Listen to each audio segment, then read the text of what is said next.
নমস্কার। আজকের এই বিশেষ বিশ্লেষণে সবাইকে স্বাগত। আজ আমরা এমন একটা ক্লাসিক লোককথা নিয়ে আলোচনা করতে চলেছি, যেখানে প্রাকৃতিক দুর্যোগ, চরম দুর্নীতি আর তার পাশাপাশি অসাধারণ বুদ্ধিমত্তার একটা দারুণ মেলবন্ধন রয়েছে। ভাবুন তো, একটা ভয়াবহ বন্যা কিভাবে একটা গোটা রাজ্যের আসল চেহারাটা সবার সামনে তুলে ধরতে পারে, আর ঠিক সেই সময়েই শুধুমাত্র উপস্থিত বুদ্ধি কাজে লাগিয়ে কিভাবে এমন একটা অভাবনীয় সমস্যার সমাধান করা যায়, সেটাই আজ আমরা ধাপে ধাপে দেখব। চলুন শুরু করা যাক। শুরুতেই একটা বেশ দারুণ প্রশ্ন দিয়ে ব্যাপারটা একটু ভাবা যাক। আচ্ছা, কিভাবে শুধুমাত্র পিঁপড়ের একটা সাধারণ শাড়ি একটা গোটা অনাহারী রাজ্যকে একজন চরম দুর্নীতিগ্রস্ত রাজকর্মচারীর হাত থেকে বাঁচাতে পারে? শুনতে একটু অবাক লাগলেও এটাই কিন্তু অন্যতম সেরা একটা রহস্য। আজ আমরা ঠিক এই রহস্যেরই জট খুলব আর দেখব কিভাবে নিতান্তই ক্ষুদ্র একটা পতঙ্গ এত বড় একটা দুর্নীতির পর্দা ফাঁস করে দেয়। তো মহাপ্লাবনের আঘাত আর জলে ডোবা কৃষ্ণনগর, এখান থেকেই আমাদের মূল গল্পের শুরু। প্রবল বর্ষণে কৃষ্ণনগর রাজ্যের অবস্থা তখন এতটাই খারাপ যে পুরো রাজ্যটাই প্রায় জলের তলায়।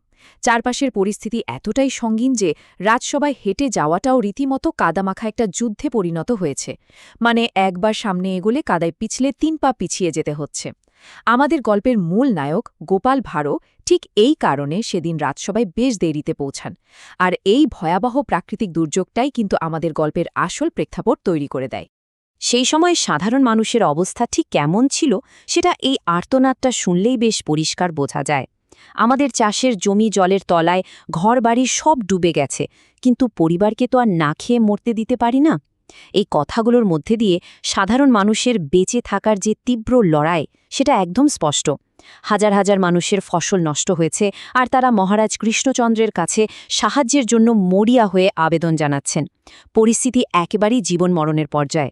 মহারাজও অবশ্য কালবিলম্ব না করে রাজ্যের পশ্চিমের উঁচু মাঠের সাথে সাথে তাঁবু খাটানোর নির্দেশ দেন। এবার আসা যাক নবাবের সাহায্য প্রার্থনা এবং এক মহান উদ্ধারের কথায়। রাজ্যের এই ভয়ঙ্কর ক্ষতি আর প্রজাদের দুর্দশা দেখে মহারাজ কৃষ্ণচন্দ্র এবং তার মন্ত্রী কিন্তু আর এক মুহূর্তও নষ্ট করেননি। জরুরি ভিত্তিতে ত্রাণের আশায় তারা সোজা মুর্শিদাবাদে পাড়ি দিলেন, যাতে ক্ষমতাবান নবাব বাহাদুরের কাছ থেকে অন্তত কিছু খাদ্যশস্য সাহায্য হিসেবে পাওয়া যায়। কারণ দুর্যোগের ওই কঠিন মুহূর্তে একমাত্র নবাব বাহাদুরই ছিলেন গোটা রাজ্যবাসীর বেঁচে থাকার শেষ অবলম্বন। আর আসল নেতৃত্বের পরিচয় ঠিক এখানেই ফুটে ওঠে। একটু খেয়াল করলেই দেখা যাবে, একদিকে নবাব বাহাদুর কৃষ্ণনগরের জন্য বিপুল পরিমাণ ত্রাণ দেওয়ার প্রতিশ্রুতি দিচ্ছেন, যেমন ধরুন ৫০ বস্তা চাল, ৫০ বস্তা ডাল আর ১০ বস্তা চিনি ও নুন।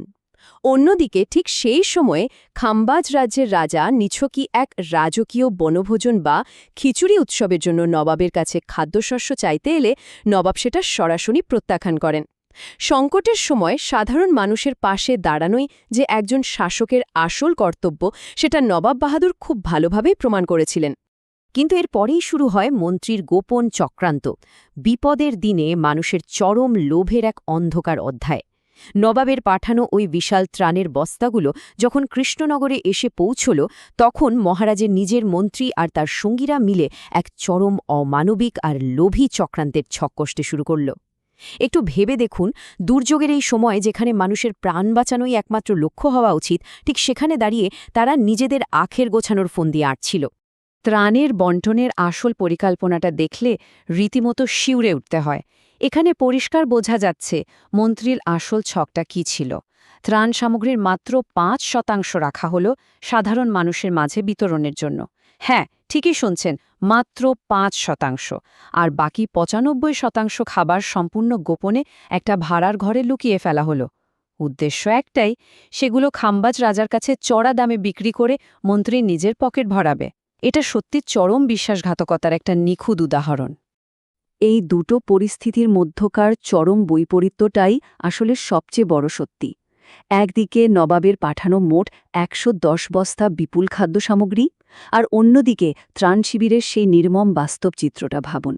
অনাহারে থাকা পরিবারগুলোকে জনপ্রতি মাত্র ১ বাটি করে চাল আর ডাল দেওয়া হচ্ছে। দুর্নীতির কারণে সাধারণ মানুষ সংকটের সময়ে কতটা নির্মমভাবে বঞ্চিত হয়, এটা তারই একটা জ্বলন্ত প্রমাণ। দুর্নীতিগ্রস্ত ওই মন্ত্রীর কথাটা শুনলে যে কারো রাগ হতে বাধ্য। নবাব মাত্র ৩ বস্তা পাঠিয়েছেন, আমি সেটাই সমান ভাগে ভাগ করে দিচ্ছি। যদি কেউ নিতে না চাও তবে তোমার ভাগটা আমি নিয়ে নেব। একবার ভাবুন, কতটা ঠান্ডা মাথায় সে মরিয়া গ্রামবাসীদের সঙ্গে দিনের আলোয় মিথ্যে কথা বলছে। নবাবের পাঠানো সেই বিপুল ত্রাণের কথা সম্পূর্ণ গোপন করে গিয়ে অসহায় মানুষগুলোর সাথে কি চরম নিষ্ঠুর আচরণটাই না করল সে। এবার আসা যাক আমাদের গল্পের আসল চমকে। পিঁপড়ের শাড়ি অনুসরণ করে তদন্তে স্বয়ং গোপাল ভাঁড়। বিচক্ষণ এবং বুদ্ধিমান গোপাল ভাঁড় এই পুরো ঘটনাটা দেখেই সঙ্গে সঙ্গে বুঝতে পারেন যে কোথাও একটা বড়সড় গণ্ডগোল হচ্ছে। তিনি বিন্দু মাত্র সময় নষ্ট না করে সরাসরি মহারাজের কাছে ছুটে যান এবং গিয়ে জানান যে ত্রাণ শিবিরে ঠিকমতো খাবার পৌঁছায়নি। মাত্র ৩ বস্তা?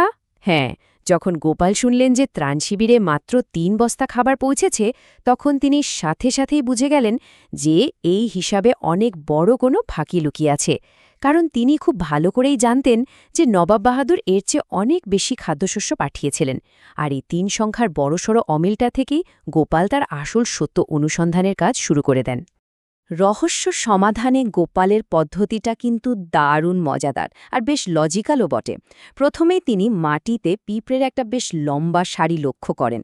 তার সেই বিখ্যাত তীক্ষ্ণ পর্যবেক্ষণ ক্ষমতা কাজে লাগিয়ে তিনি সোজা সেই পিঁপড়ের সারি অনুসরণ করে একটা গোপন ঘরের কাছে পৌঁছে যান।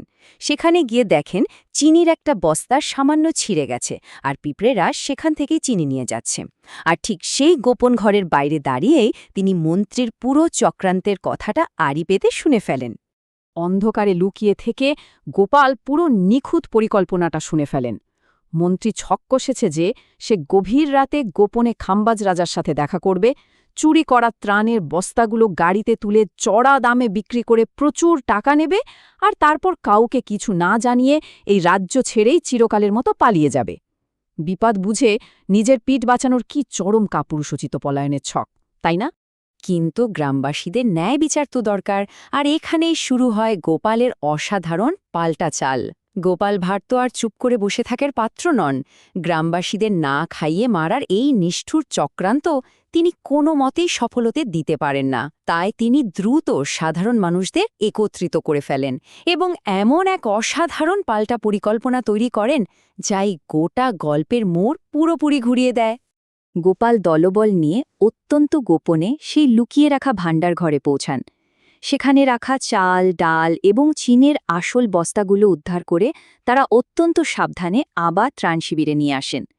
যার খাবার তার কাছেই, সেই খাবার ফিরিয়ে দেওয়ার এই দারুণ উদ্যোগটা অবশেষে ক্ষুধার্ত পরিবারগুলোর মুখে হাসি ফোটায়। অন্তত আগামী বেশ কয়েকদিনের খাবারের বন্দোবস্ত তো হয়েই গেল। তবে গোপালের বুদ্ধি বলে কথা, তিনি তো শুধু খাবারগুলো উদ্ধার করেই থেমে থাকতে পারেন না। মন্ত্রী ভেবেছিল সে চাল, ডাল আর চিনি চড়া দামে বিক্রি করে বড়লোক হতে যাচ্ছে, কিন্তু গোপাল সেই আসল জিনিস সরিয়ে খালি বস্তাগুলোর ভেতরে বালি, মাটি আর বড় বড় পাথর ভরে রেখে এসেছিলেন। ভাবুন একবার, একজন লোভী বিশ্বাসঘাতককে ফাঁদে ফেলার জন্য এর চেয়ে নিখুঁত আর মজাদার উপায় আর কি হতে পারে? এরপর রাতের অন্ধকারে খাম্বাজ রাজা যখন তার সেই কেনা চোরাই মাল নিতে আসেন আর বস্তাগুলো খোলেন, তখন তার ক্ষোভ ফেটে পড়ে। তিনি চিৎকার করে ওঠেন, এই বালি আর পাথর কোথা থেকে এলো? মন্ত্রী, তুমি আমাকে ঠকাচ্ছিলে? ব্যাস, এই একটা কথাতেই মন্ত্রীর সযত্নে সাজানো পুরো চক্রান্তটা তাসের ঘরের মতো হুড়মুড় করে ভেঙে পড়ে। আর গল্পের চূড়ান্ত পরিণতিটা লুকিয়ে আছে ঠিক এখানেই। আগে থেকেই গোপালের খবর পেয়ে মহারাজ কৃষ্ণচন্দ্র অন্ধকারের আড়াল থেকে বেরিয়ে আসেন এবং নিজের মন্ত্রীর এই চরম বিশ্বাসঘাতকতা নিজের চোখেই প্রত্যক্ষ করেন। একেবারে হাতে নাতে ধরা পড়ে যায় সেই দুর্নীতিগ্রস্ত রাজকর্মচারী। আর মহারাজ, তিনি স্বাভাবিকভাবেই তার এই অসাধারণ উপস্থিতি বুদ্ধির জন্য গোপালকে প্রশংসায় ভরিয়ে দেন। সব শেষে একটা অত্যন্ত গুরুত্বপূর্ণ প্রশ্ন কিন্তু আমাদের সামনে এসে দাঁড়ায়। একটা ভয়াবহ সংকটের সময় আমরা একদিকে এমন একজন লোভী রাজকর্মচারীকে দেখলাম যে সুযোগ সন্ধানী, আর অন্যদিকে দেখলাম এমন একজন বুদ্ধিমান নাগরিককে যিনি অত্যন্ত সৎ, সাহসের সাথে দেশের মানুষকে রক্ষা করলেন। দুর্যোগের সময় সত্যিকারের নেতৃত্ব এবং দায়িত্ববোধ আসলে ঠিক কেমন হওয়া উচিত? আশা করা যায় উপস্থিত বুদ্ধির এই অসাধারণ গল্পটা এই প্রশ্নটা নিয়ে নতুন করে ভাবতে একটু হলেও সাহায্য করবে। আমাদের আজকের এই বিশ্লেষণ এখানেই শেষ হচ্ছে। ভালো থাকবেন।